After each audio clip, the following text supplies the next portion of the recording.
Visakha fishing హార్బర్లో రచ్చ మొదలైంది. స్థానికులను చేపలు అమ్ముకోనివ్వడం లేదంటూ హార్బర్ గేటు ముందు మహిళలు బైఠాయించారు.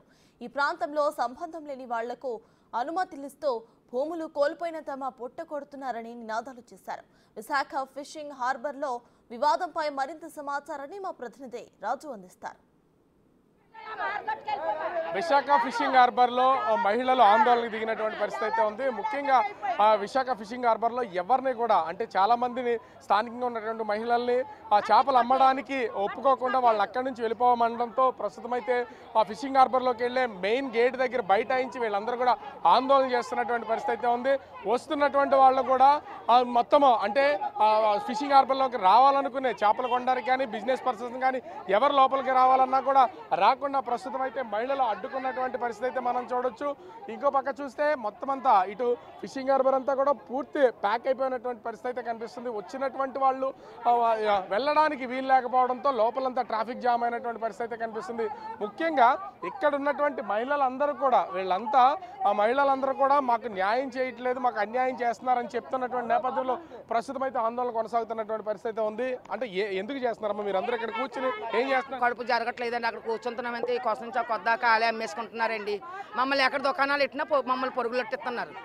మాకు జాగా లేదు, మాకు వర్షం వచ్చింది అంతే, నిలవనేది నీరు లేదు, నిలవనేది దారి లేదు. అక్కడ మా మొగోళ్ళు ఉన్నారంటే అక్కడ నుంచి మా మొగోళ్ళు తొగులోడు సార్ 25,000 ఇచ్చేసి అక్కడ పాటోడి పోయి అక్కడ నుంచి ఇక్కడ తొగులోడు సార్ ఇక్కడ నుంచి మమ్మల్ని తొగులొడుతున్నారు. మా ఊర్లో ఉన్న వాళ్ళు ఏ ఊరు వెళ్తే మాకు పరిష్కారం మొత్తం చూపియండి, మా ఊర్లోకి వెళ్ళిపోతాం మేము. అంటే మిమ్మల్ని ఇక్కడ ఉండనివద్దు అంటే ఎందుకమ్మా? ఇక్కడ మీకు ప్లేసులు ఉన్నాయా లేదా? ప్లేసులు ఉన్నాయి, మా ప్లేసులు అంటే ఉన్నాయండి. వేరే బజారాలు వచ్చి ఇక్కడ అమ్ముతున్నారు, వాళ్ళని తొలగొడచ్చట్లేదు. తొలగొడచ్చలేనప్పుడు మాకు పరిష్కారం చెయ్యాలని కోరుకుంటాం. మాకు బాగా ఉండాలని బజార్ కోరుకుంటున్నాం. నలుగురు కాడుంటే మాకు బాగుంటుంది, పట్టించుకోవట్లేదు ఎవరును. మీకు ఈ సందులోకి వెళ్ళండి, ఆ దండిలోకి వెళ్ళండి అంత మా ఆడవాళ్ళం ఏమైపోవాలా? ఆర్డర్లు మావేమైపోవాలి? ఆడవాళ్ళమే రాత్రి 9 అయిపోతుంది, 1 గంట అయిపోతుంది. ఏ ఆడవాళ్ళమే నేర్చేయాలి. అది మేము పాత ఫిషింగ్ హార్బర్లో ప్రారంభించాం. పాత ఫిషింగ్ హార్బర్లో ప్రారంభిస్తే మళ్ళీ ఇక్కడ కూడా ఫిషింగ్ హార్బర్ కట్టారు. కట్టిన తర్వాత అక్కడి నుంచి ఇక్కడ జంప్ చేశారు. జంప్ చేయలేదు, ఎవరైనా సరే బజారు ఎవరైనా సరే 15 రోజులు కలెక్టర్ ఆఫీస్ దగ్గర ధర్నా చేసాం.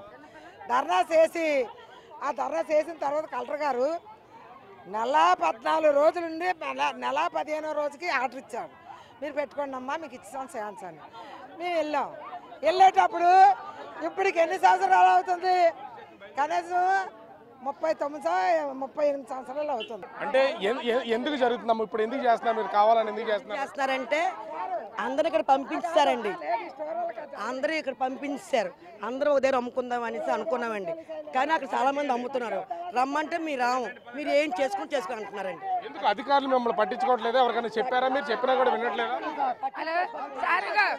మమ్మల్ని ఈ సందులోకి తోసేశారు, ఈ సందులో తోసేశారు. అవ్వులు రాకంటున్నారు ఇక్కడికి. ఈ ఆఫీస్ ఇచ్చారంటే మాకు ఈ ఆఫీసులోకి వెళ్ళామనుకో ఒక్కరి మీద ఉండలేము. ఆ ఆఫీసులోకి మాకు ఆ రోడ్డు బజారే మాకు కావాలి, మాకు ఆ రోడ్డు బజారే కావాలి. ఇక్కడ మనం ఓవరాల్ గా చూస్తే ఇక్కడ చేపలు అమ్మేటటువంటి మహిళలందరూ కూడా చేస్తున్నటువంటి ఆందోళన గత ఎన్నో సంవత్సరాలుగా ఫిషింగ్ హార్బర్ లో ఆ చేపలు అమ్ముతున్నటువంటి పరిస్థితి ఉంది. కానీ లోకల్ నాన్ లోకల్ అని వేరే వాళ్ళు వచ్చి ఇక్కడ చేపలు అమ్మడానికి అనుమతిస్తున్నారు. కానీ ఎన్నో సంవత్సరాల నుంచి ఫిషింగ్ హార్బర్ లో చేపలు అమ్ముతున్న వాళ్ళందరినీ కూడా అడ్డుకుంటున్నారు. దానికోసమే మాకు న్యాయం జరిగే వరకు కూడా ఈ ఆందోళన కొనసాగిస్తామని మహిళలు అయితే ఫిషింగ్ హార్బర్ లోకి వెళ్ళే రోడ్డు మీద బైఠాయించి గేట్లు క్లోజ్ చేసి ప్రస్తుతం ఆందోళన కొనసాగుతున్నటువంటి పరిస్థితి ఉంది. ఇప్పటి వరకు ఏ అధికారి వీళ్ళతో మాట్లాడినటువంటి పరిస్థితి లేదు. మరి ఎవరన్నా వచ్చి ఈ సమస్యను పరిష్కరిస్తారా లేదని మాత్రం వేచి చూడాల్సినటువంటి పరిస్థితి అయితే ఉంది. కెమెరామెన్ రాజు, బిగ్ టీవీ, విశాఖపట్నం.